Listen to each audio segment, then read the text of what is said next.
Hey everybody, and welcome back to another One Everything Wednesdays replacement series. I am your host, MrBevers. That's right, we're back again with 3 packs of Mystery Booster Convention Edition.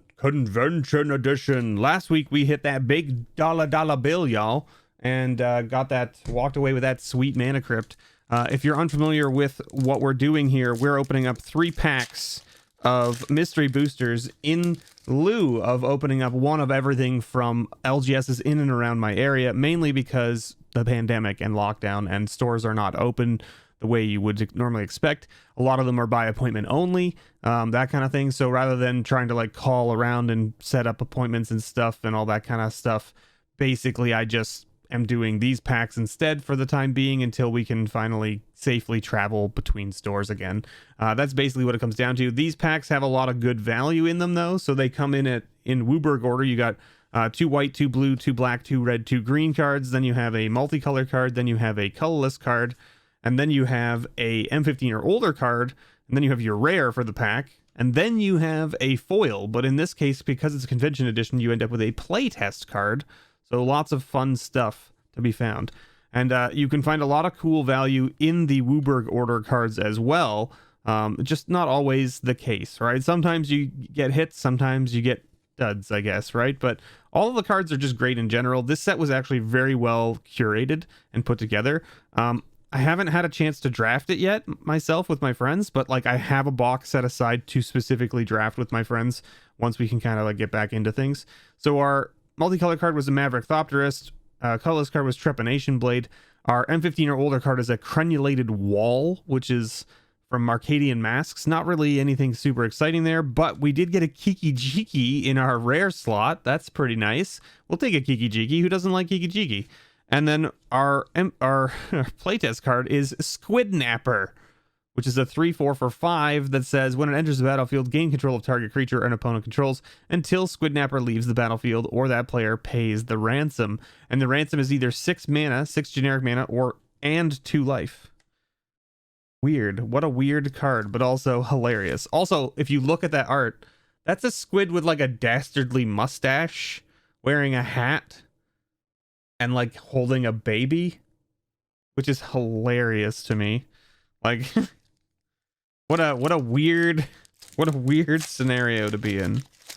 What a weird scenario to be in. What do we got in the second pack? Anything? Let's see if we can find something in the Wooburg order, right? I mean, that's what we want. Thought Collapse, not really so much. Errant Ephemeron, Shriekmaw, Altar's Reap.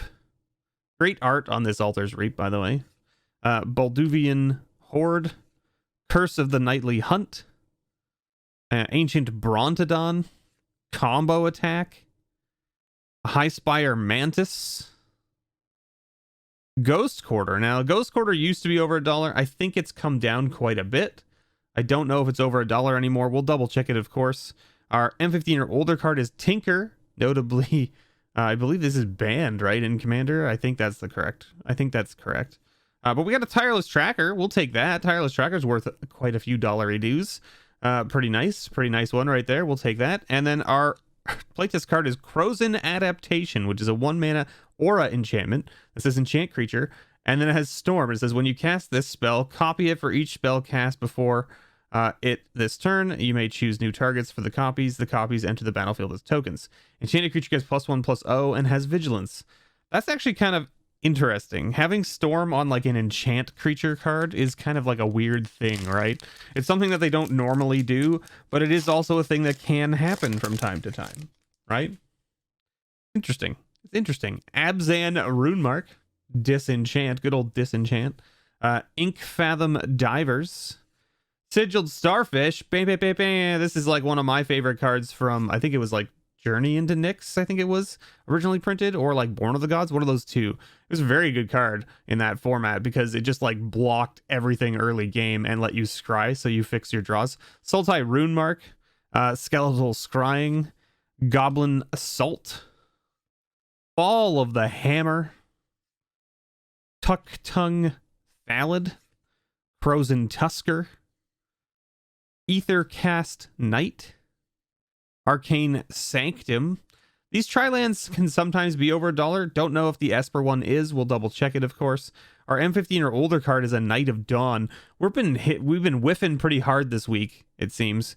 And then we got a Crowan Horse. Again, another whiff, this time in the rare slot. At least our rares from the other 2 packs were pretty good. And then our playtest card is a Blood Poet. 3 mana, 3/2. Vampire Cleric that says Spark, which says activate spark abilities by spending or giving yourself spark counters.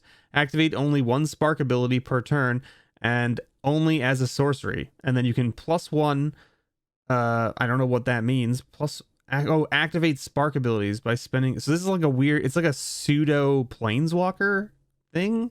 It's like a creature that has like a planeswalker type loyalty thing on it, only they call it Spark, which is basically like, planeswalkers have a spark.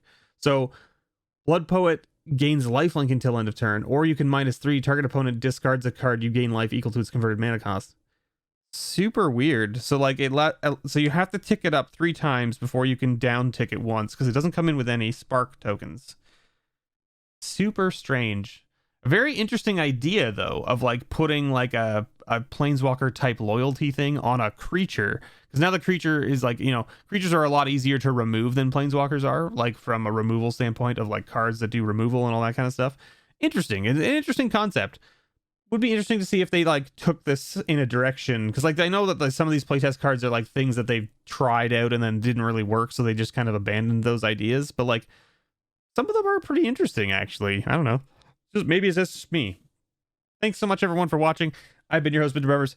We hit some good stuff this week, but we also hit some stuff that was kind of duds. So we'll see how it goes. I mean, we hit the big money last week, so I mean, I can't really complain, right? I mean, the box has been pretty good to us so far. But we only got 3 packs left in this box, and I don't know what I'm going to do once that box is empty, because I don't really have more mystery boosters to open, and stores are sort of still in lockdown, so we'll have to see what happens. Thanks everyone so much for watching, and as always, may your pulls ever be better.